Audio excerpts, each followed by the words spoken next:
Everyone, my self आकाश और स्वागत है आपका एक नई वीडियो में जो कि फिर से बेस्ड है जर्नल एंट्री पर। लेकिन इस बार एक नया पॉइंट आपकी जर्नल एंट्रीज़ में आया है जो कि रिलेटेड है टैक्सेस से। देखिए, टैक्स यानी कि कर, जो हम टैक्स लगाते हैं ना, सरकार टैक्स लगाती है हम पर, उनसे रिलेटेड आज हम बात करेंगे। अब हम क्या करते हैं, देखिए हमारे बीच में टैक्सेस की जब बात करी जाती है तो टैक्स दो तरीके के होते हैं जिसे आप आगे पढ़ोगे। फिलहाल आपके लिए एक छोटा सा इंट्रोडक्शन ही काफ़ी है। तो हमारे पास टैक्स की जब बात करते हैं तो दो तरीके के टैक्स हमारे सामने आते हैं। पहला आता है डायरेक्ट टैक्स यानी प्रत्यक्ष कर, डायरेक्ट टैक्स यानी प्रत्यक्ष कर, और दूसरा आता है इनडायरेक्ट टैक्स यानी कि अप्रत्यक्ष कर।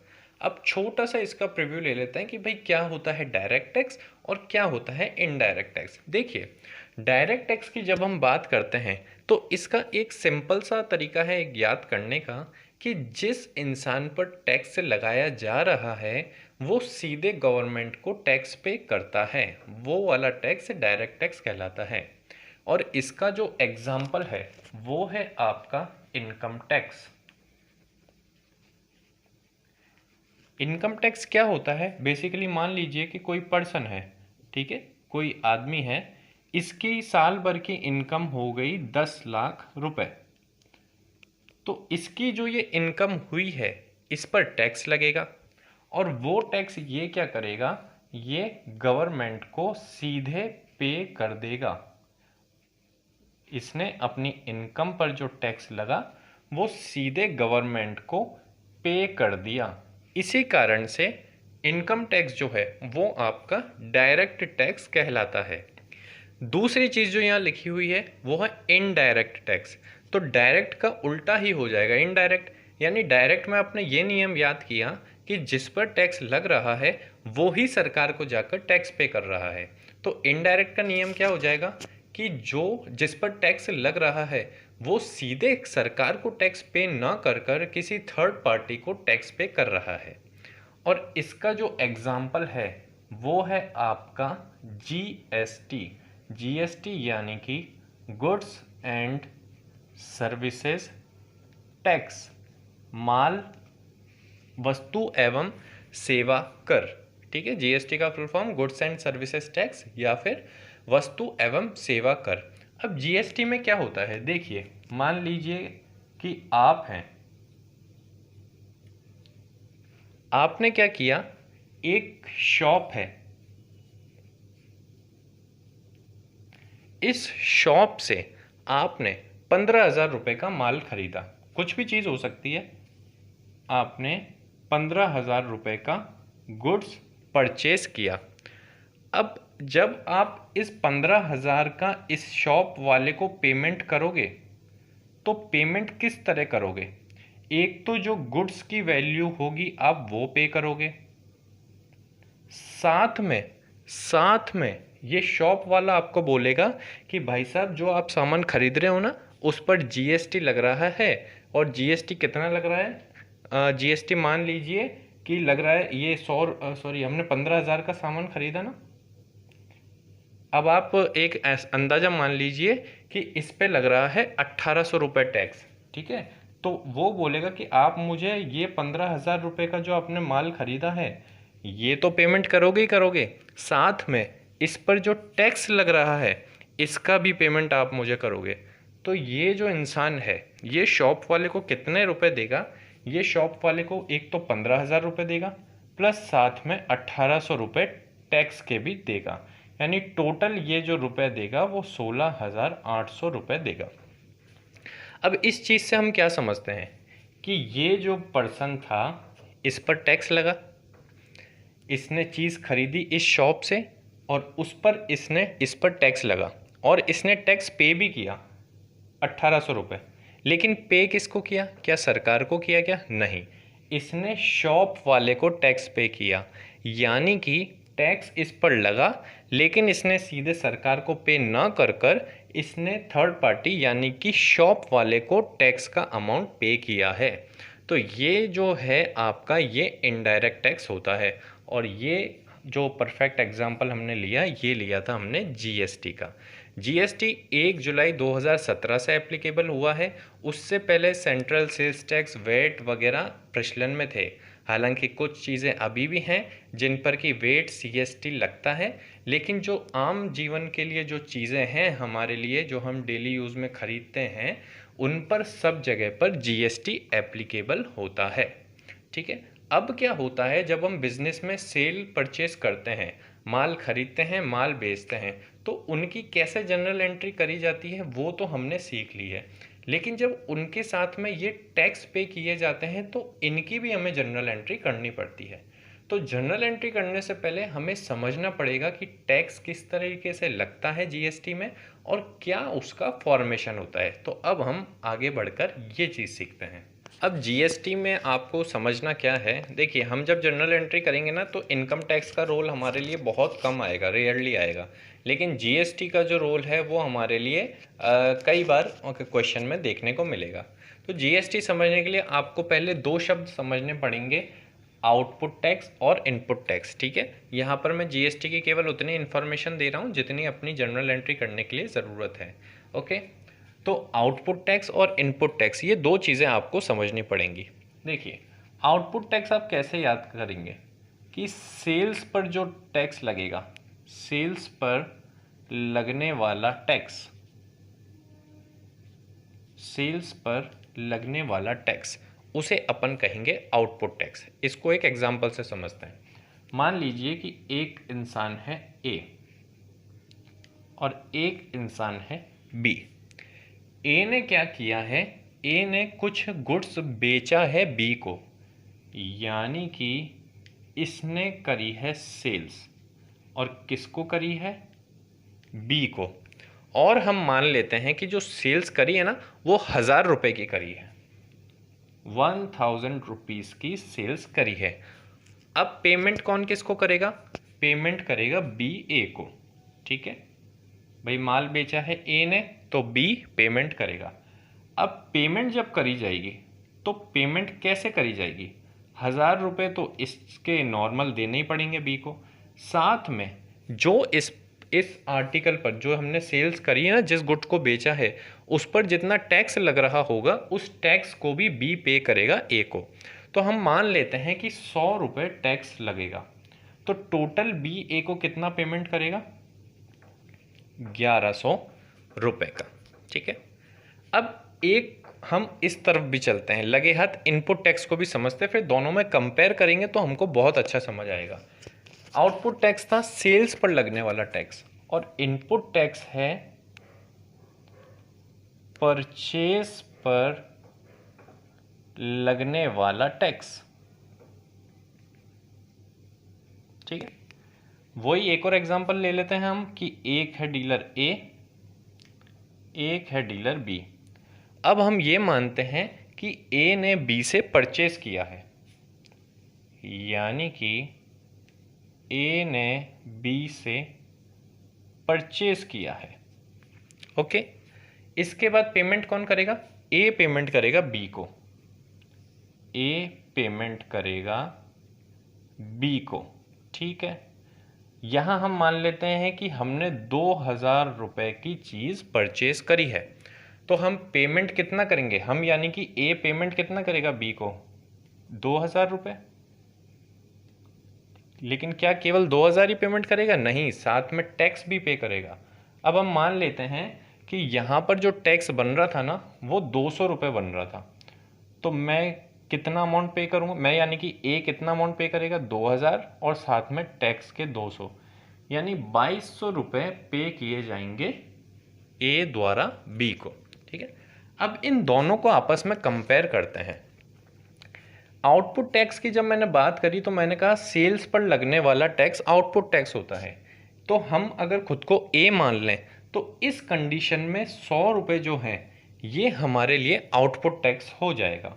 100 रुपये जो है ये हमारे लिए आउटपुट टैक्स हो जाएगा। क्यों होगा, क्योंकि अगर हम खुद को ए मान रहे हैं तो हमने सेल करी है बी को और उस सेल पर ये वाला टैक्स का अमाउंट लगा है। वापस समझ लीजिए, हम खुद को ए मान रहे हैं तो हमने क्या किया, सेल करी, और उस सेल पर जो टैक्स लगा 100 रुपये उसे अपन कहेंगे आउटपुट टैक्स। इतनी बात समझ आ गई। इसी जगह इधर चलें तो इधर इनपुट टैक्स समझना है आपको कि परचेज पर लगने वाला टैक्स इनपुट टैक्स है। अब यहाँ भी हम खुद को ए ही मान रहे हैं, लेकिन हमने क्या किया, हमने इस बार बी से परचेज करा है, ठीक है ना। तो अब परचेज करते टाइम हमने जब पेमेंट किया तो टैक्स कितना लगा, 200 रुपये।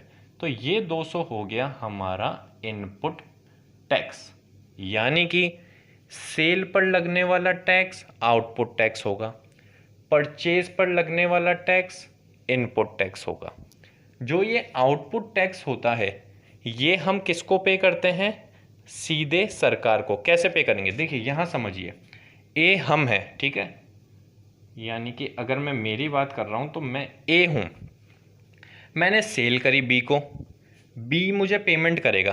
पेमेंट कैसे करेगा, अगर मैंने 1000 रुपये का माल बेचा है तो 1000 रुपये तो बी मुझे देगा ही देगा, साथ में वो जो टैक्स लग रहा होगा, यानी हमने माना 100 रुपये टैक्स है तो वो मुझे साथ में 100 रुपये भी देगा, यानी 1100 रुपये देगा। अब मैंने क्या किया, बी से 100 रुपये टैक्स के लिए, और मैं महीने के एंड में गवर्नमेंट को ये टैक्स पे कर दूंगा, ठीक है। मैं क्या करूँगा, गवर्नमेंट को, सरकार को ये टैक्स पे कर दूंगा। वापस समझिए इस चीज़ को, ये समझना बहुत ज़रूरी है, अभी के लिए भी आगे के लिए भी। सेल करी मैंने तो मुझे टैक्स मिलेगा, कौन देगा मुझे, जो मुझे पेमेंट करेगा, यानी यहाँ पर बी पेमेंट कर रहा है तो बी 1000 रुपये के साथ में 100 रुपये टैक्स को भी पे करेगा। और अब हमें टैक्स का अमाउंट ही ध्यान रखना है, 1000 रुपये को तो बड़े भूल जाओ आप। 100 रुपये टैक्स के बी ने दिए ए को, ए ने करी थी सेल, उस पर 100 रुपये का टैक्स ए ने लिया। उस टैक्स को ए क्या करेगा, जाके सरकार को जमा करा देगा, सरकार को उस टैक्स का पेमेंट कर देगा। कब, महीने के एंड में या फिर 3 महीने के एंड में, या जैसे भी, ठीक है, एक साथ वो सरकार को पे कर देगा। इसी जगह यहाँ क्या हुआ है, यहाँ पर भी हमने टैक्स पे किया है, हम यानी ए, लेकिन फ़र्क क्या पड़ गया, यहाँ जब हमने परचेज करी तो हमने टैक्स पे किया किसको, जिससे हमने परचेज करी थी। यहाँ पर टैक्स हमने पहले तो लिया था सामने वाले से, फिर सरकार को पे किया था। और परचेज करते टाइम क्या होता है, हम सीधे जिससे परचेज करते हैं उसको टैक्स पे कर देते हैं। इतनी बात समझ आ गई। ये वाला जो टैक्स है, सेल पर लगने वाला टैक्स, ये आपका आउटपुट टैक्स होता है, और जो टैक्स आप परचेज पर लगाते हो वो आपके लिए इनपुट टैक्स होता है। तो यहाँ पर मैं इतना समझ रहा हूँ कि इनपुट टैक्स और आउटपुट टैक्स क्या होता है, ये आप भली भांति समझ रहे होंगे, ठीक है ना। वापस एक बार रिवाइज करते हैं। दो नाम आए हैं हमारे सामने, पहला आउटपुट टैक्स, दूसरा इनपुट टैक्स। आउटपुट टैक्स जो है उसको आप याद करो कि सेल पर लगने वाला टैक्स है आउटपुट टैक्स। और मैंने पहले भी आपको कहा है कि अकाउंट्स को अगर अच्छे से समझना है तो खुद को किसी भी एक की जगह रख लो, इसलिए मैंने यहाँ खुद को एक ही जगह रखा था और समझा था कि क्या मेरे लिए आउटपुट होगा, क्या मेरे लिए इनपुट होगा, ठीक है। तो आउटपुट टैक्स वो जो कि सेल पर लगेगा, और इनपुट टैक्स वो जो कि परचेज पर लगेगा। जब हम आउटपुट टैक्स की बात करते हैं तो पहले तो हम उसे सामने जिसको हमने माल बेचा है, जैसे यहाँ ए ने बी को बेचा था, तो पहले तो हम वो टैक्स बी से लेंगे, और महीने के एंड में या 3 महीने के एंड में हम इस टैक्स को सरकार को जमा करा देंगे। ये तो प्रोसेस हुआ आउटपुट टैक्स का। इसके बाद क्या होगा, जब हम इनपुट टैक्स की बात करेंगे तो परचेज पर लगने वाले टैक्स को इनपुट टैक्स कहेंगे हम। इनपुट टैक्स का प्रोसीजर क्या होगा कि हम उसे सरकार को पे नहीं करेंगे, हम क्या करेंगे, जिससे हम परचेज करेंगे उसे सीधा पे कर देंगे। और वो कब पे करेंगे, वो महीने के एंड में या ऐसे टाइम पे नहीं होगा, वो तो हैंड टू हैंड पे हो जाएगा कि हमने इसके 2000 रुपये का माल ख़रीदा और 2000 पे 200 रुपये टैक्स बन रहा था, तो हमने इसको तुरंत 2200 रुपये पे कर दिए, तो हमने टैक्स इसको तुरंत पे कर दिया। लेकिन इस कंडीशन में हम तुरंत सरकार को पे नहीं करते हैं, हम टाइम पीरियड एंड होने के बाद में ही सरकार को एक साथ, क्योंकि एक सेल तो करेंगे नहीं, अगर मैं एक महीना एग्जांपल लेके चलता हूँ तो एक महीने में अपन एक ही सेल तो करेंगे नहीं, हो सकता है अपन 10-15 सेल कर दें, तो उन 10-15 सेल पर जितना भी आउटपुट टैक्स हो रहा होगा वो इकट्ठा अपन उस महीने के एंड में सरकार को पे करेंगे। तो ये था आपका आउटपुट टैक्स और इनपुट टैक्स। अब एक कदम आगे बढ़ते हैं, अब हमें दो नए शब्द और सीखने हैं। पहला इंटर स्टेट सप्लाई। देखिए जीएसटी की जब बात करते हैं ना, तो जब आप आगे चलकर जीएसटी को अच्छे से पढ़ोगे, अभी तो मैं क्लास 11th के हिसाब से बता रहा हूँ, आगे चलकर जब आप अच्छे से जीएसटी पढ़ोगे तो वहाँ पर सेल और परचेस के लिए सप्लाई वर्ड यूज़ में आता है, ठीक है। तो एक तो होती है इंटर स्टेट सप्लाई और एक होती है intra state supply. Inter state का मतलब क्या होता है, एक स्टेट से दूसरे स्टेट में, जैसे अपन कहते हैं इंटरनेशनल, तो उसका मतलब क्या होता है कि दो नेशंस के बीच में, दो या दो से ज़्यादा नेशंस के बीच में। हम कहते हैं इंटरकास्ट मैरिज करिए भाई इसने, तो उसका मतलब क्या होता है कि एक से दूसरी कास्ट में मैरिज करिए, तो इंटर का मतलब एक से दूसरा, और ऑपोजिट होता है इंट्रा। इंट्रा का मतलब एक ही के अंदर अंदर, ठीक है। जैसे स्टॉक मार्केट को कोई अगर वॉच करता है तो उसमें एक वर्ड आता है इंट्राडे ट्रेडिंग। उसका मतलब क्या होता है, एक ही दिन के अंदर अंदर जितनी ट्रेडिंग कर ली जाए, यानी इंटर यानी कि एक से दूसरी चीज़ में, और इंट्रा यानी एक ही के अंदर अंदर। अब जीएसटी में इंटर स्टेट और इंट्रा स्टेट क्या है, देखिए स्टेट का मतलब तो वही राज्य, ठीक है। अब आप इसको एग्जाम्पल से समझिए। मान लीजिए ये है हमारा प्यारा राजस्थान, ठीक है, और ये भी हमारा प्यारा, मान लो ये है यूपी, उत्तर प्रदेश, ठीक है। यहाँ बैठे किसी एक आदमी ने, कोई एक डीलर है, उसने कुछ माल बेचा है यूपी में बैठे हुए किसी एक आदमी को, ठीक है। यानी राजस्थान वाले ने माल बेचा है यूपी वाले को। तो ये जो माल बेचा है ये एक स्टेट से दूसरे स्टेट में बेचा गया है, और इसी कंडीशन को कहा जाता है इंटर स्टेट सप्लाई। यानी कि supply from one state to another, यानी एक राज्य से दूसरे राज्य में जब खरीदा जाएगा कुछ या कुछ बेचा जाएगा तो जो सप्लाई होगी उसे इंटर स्टेट सप्लाई कहा जाएगा। अब इसके ऑपोजिट इंट्रा स्टेट, मान लीजिए कि ये हमारा रंगीला राजस्थान है, ठीक है। ये तो है आपका जोधपुर और ये है आपका जयपुर, ये मान लो, ठीक है। अब जयपुर में बैठे हुए एक आदमी ने जो माल बेचा है वो बेचा है जोधपुर में बैठे हुए एक इंसान को। जयपुर वाले ने गुड्स बेचा किसको, जोधपुर वाले को। तो ये एक स्टेट के अंदर ही है, जयपुर भी राजस्थान में ही आता है, जोधपुर भी राजस्थान में ही आता है। तो इस तरीके की सप्लाई को हम बोलेंगे इंट्रा स्टेट, यानी कि supply with in the same state. Same state यानी उसी स्टेट के अंदर सप्लाई होनी चाहिए, जो बेच रहा है माल और जो खरीद रहा है दोनों एक ही स्टेट के अंदर होने चाहिए, तो वो तो होगा आपका इंट्रा स्टेट। और अगर दोनों अलग अलग स्टेट से हैं तो फिर वो वाली चीज़ हो जाएगी हमारी इंटर स्टेट सप्लाई, ठीक है। अब मैंने इंट्रा स्टेट और इंटर स्टेट आपको क्यों समझाए हैं, क्योंकि इसी के बेस पर जीएसटी का टैक्सेशन का जो मॉडल है वो बेस्ड है, ठीक है। उसको मैं अब समझाता हूँ। अब देखिए जीएसटी का जो मॉडल है वो ड्यूअल मॉडल पर बेस्ड है। उसका मतलब क्या है, उसका मतलब जानने से पहले आपको समझना पड़ेगा कि आपके सामने तीन तरीके के टैक्सेस आएंगे। पहला उनमें से आएगा CGST। CGST, इसमें C का मतलब है सेंट्रल। फिर आपके एक सामने एक आएगा SGST, S का मतलब है स्टेट, और एक आपके सामने आएगा IGST, इसमें I का मतलब है इंटीग्रेटेड GST। I का मतलब इंटीग्रेटेड और आगे GST, तो वही एक common goods and services tax, ये आएगा, ठीक है ना। अब क्या मतलब है इनका, देखिए जब हम कहते हैं कि GST दोहरे मॉडल यानी ड्यूअल मॉडल पर बेस है तो उसका मतलब क्या है, उसका ये मतलब है कि अगर सप्लाई आपकी एक ही स्टेट के अंदर हो रही है, जिसे हम क्या कहते हैं, इंट्रा स्टेट सप्लाई, तो उस कंडीशन में जो टैक्स का अमाउंट बन रहा होगा वो दो इक्वल हिस्सों में डिवाइड हो जाएगा। क्या कहा मैंने कि जब भी इंट्रा स्टेट सप्लाई होगी, यानी कि राजस्थान का बंदा राजस्थान में ही माल बेचेगा, यूपी का बंदा यूपी में ही माल बेचेगा, गुजरात का गुजरात में ही बेचेगा, इसी तरीके से जिस स्टेट का है वो उसी स्टेट में माल बेचेगा। तो जो भी वहाँ पर टैक्स उस ट्रांजैक्शन में बन रहा होगा, जैसे कि जितना भी टैक्स बन रहा होगा वो 2 इक्वल हिस्सों में बट जाएगा।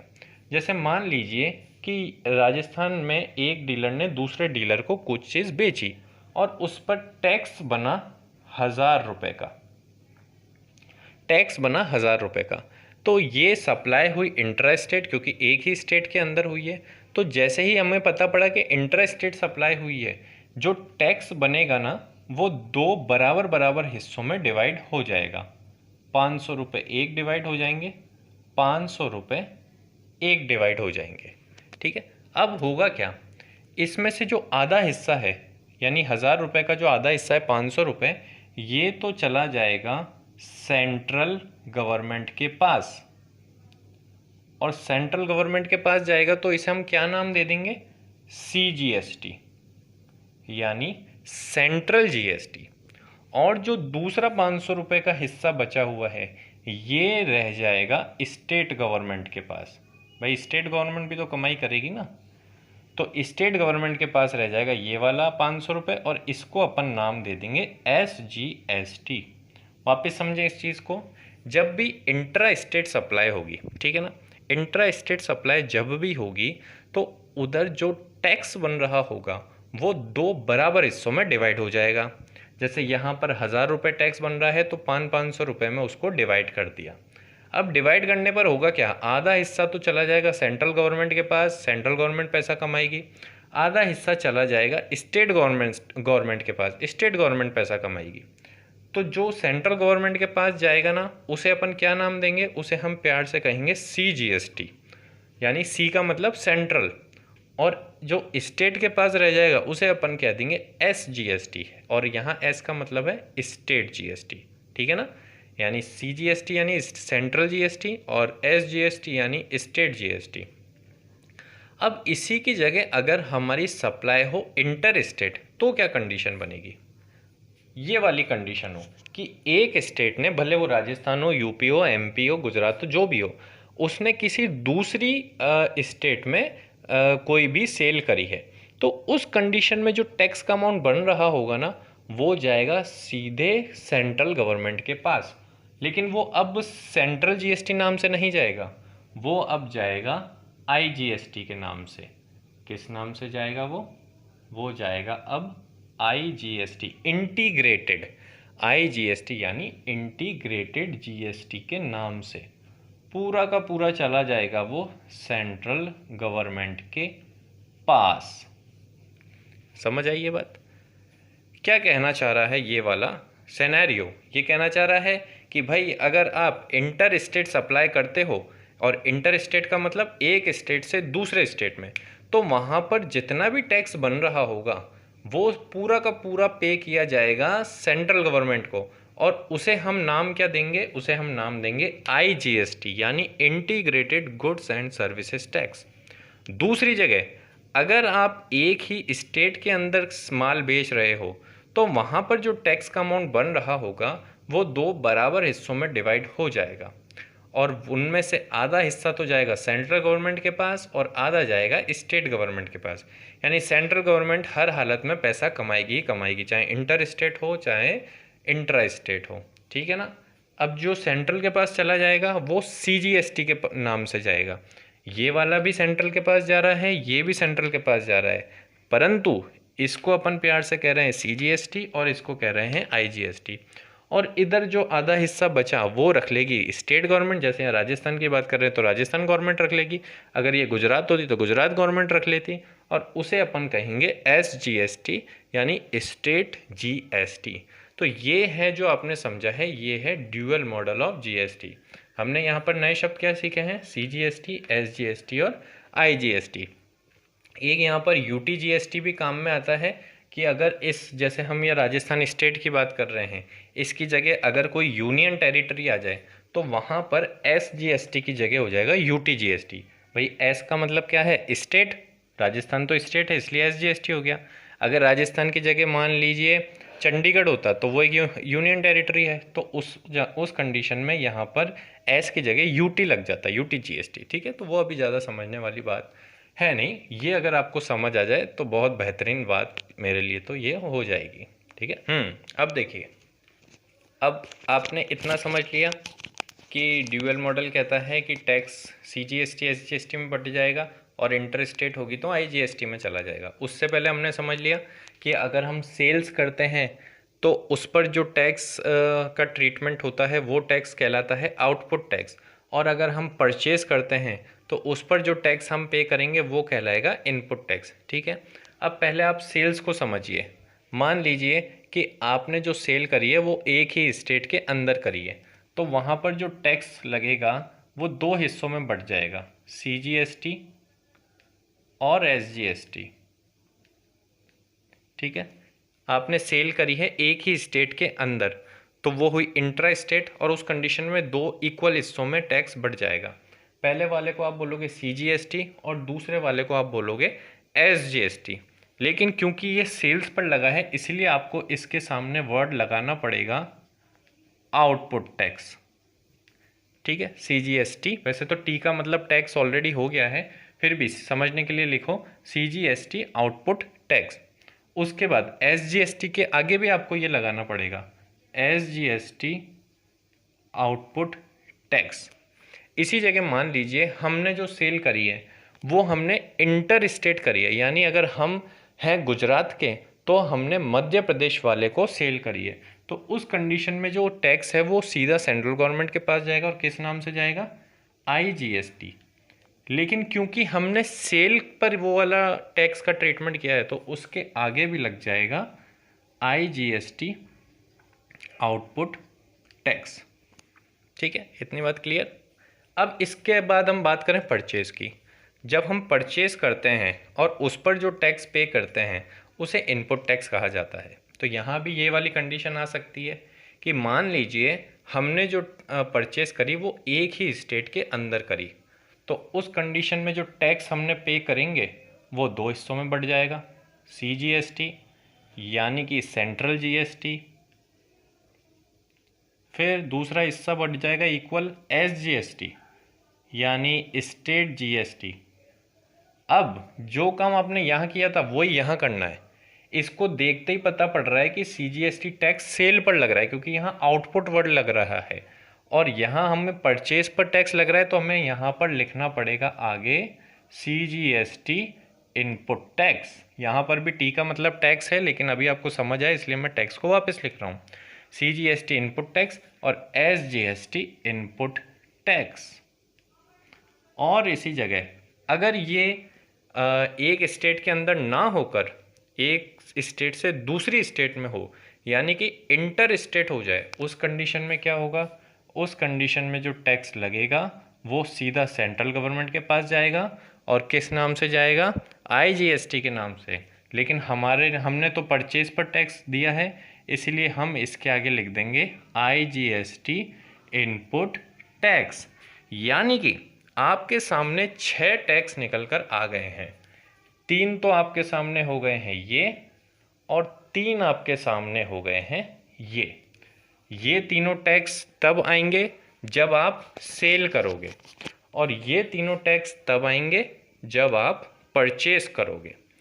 सेल पर लगने वाले टैक्स को आउटपुट टैक्स कहते हैं। इसको याद कैसे कर सकते हो आप, ये सोचो कि सेल कर रहे हो तो आपका गुड्स जो है आपका वो जा रहा है, यानी वो आउट हो रहा है, तो सेल पर जो टैक्स लगा वो आउटपुट।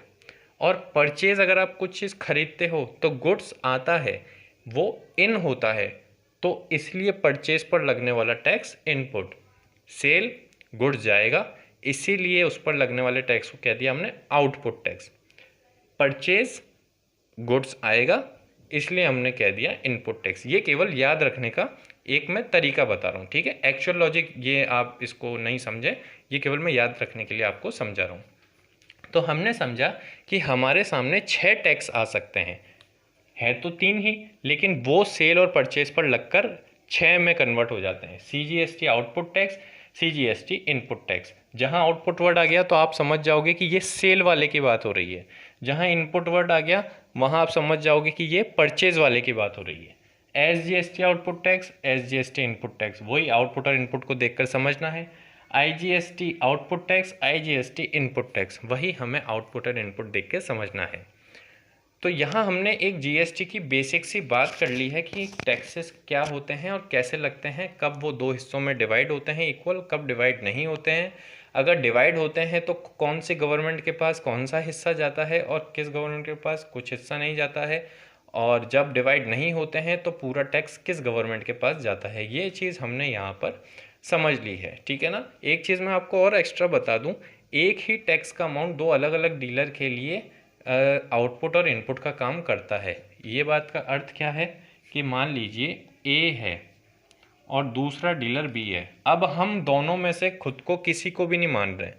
वैसे तो मैं कहता हूँ कि भाई आप किसी जिसका ट्रीटमेंट आप कर रहे हो खुद को उसकी जगह रख लो तो चीज़ें ईजी हो जाती हैं, लेकिन अभी हम तीसरा पार्टी बन के देख रहे हैं। तो ए ने क्या किया, ए ने इसको सेल करी, तो ए तो हो गया सेल करने वाला, बी हो गया परचेस करने वाला। तो पेमेंट कौन करेगा, बी पेमेंट करेगा, बी पेमेंट करेगा किसको, ए को।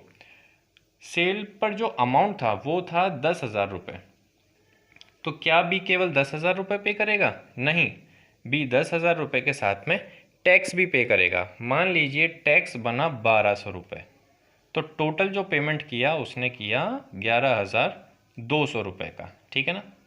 अब यहाँ पर मैं अगर आपसे पूछूं कि इस ट्रांजैक्शन में टैक्स का अमाउंट कितना है, तो आप तुरंत बता दोगे कि भाई टैक्स का अमाउंट है 1,200 रुपये, टैक्स का अमाउंट है 1,200 रुपये।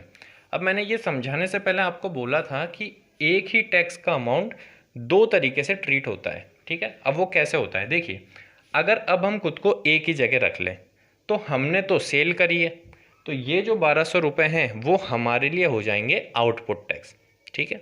अगर हम खुद को एक ही जगह रख लेते हैं तो 1,200 रुपये हमारे लिए हो जाएंगे आउटपुट टैक्स। और खुद को अगर हम बी की जगह रख लें तो हमने तो भैया परचेज करा है, अगर हम खुद को बी मान रहे हैं तो हमने ए से परचेज किया है और परचेज पर हमने 1,200 रुपये पे कर दिए हैं, तो हमारे लिए 1,200 हो जाएगा इनपुट टैक्स, ठीक है ना। तो इसीलिए मैंने कहा था कि एक टैक्स का अमाउंट दो तरीके से ट्रीट होता है, आउटपुट भी इनपुट भी। लेकिन हम जब क्वेश्चन सॉल्व करेंगे तो हम देखेंगे कि हम किसके अकाउंट्स बना रहे हैं। अगर हम ए के अकाउंट्स बना रहे हैं तो हमारे लिए सेल है, यानी ये आउटपुट टैक्स है। अगर हम बी का अकाउंट बना रहे हैं तो हमारे लिए ये इनपुट टैक्स हो जाएगा, क्योंकि हम बी हैं तो हमने परचेज करी है। तो ये तो जब क्वेश्चन सॉल्व करेंगे उस पर हमको देखना पड़ेगा, ठीक है ना। तो इस वीडियो में तो इतना ही करते हैं। ये जो मैंने कंसेप्ट समझाया है इस पर बेस्ड जो जनरल एंट्रीज होंगी ना वो अपन नेक्स्ट वीडियो में डिस्कस करेंगे। ओके, तो मेरे साथ बने रहने के लिए बहुत बहुत शुक्रिया। मिलते हैं अपन नेक्स्ट वीडियो में। Thank you.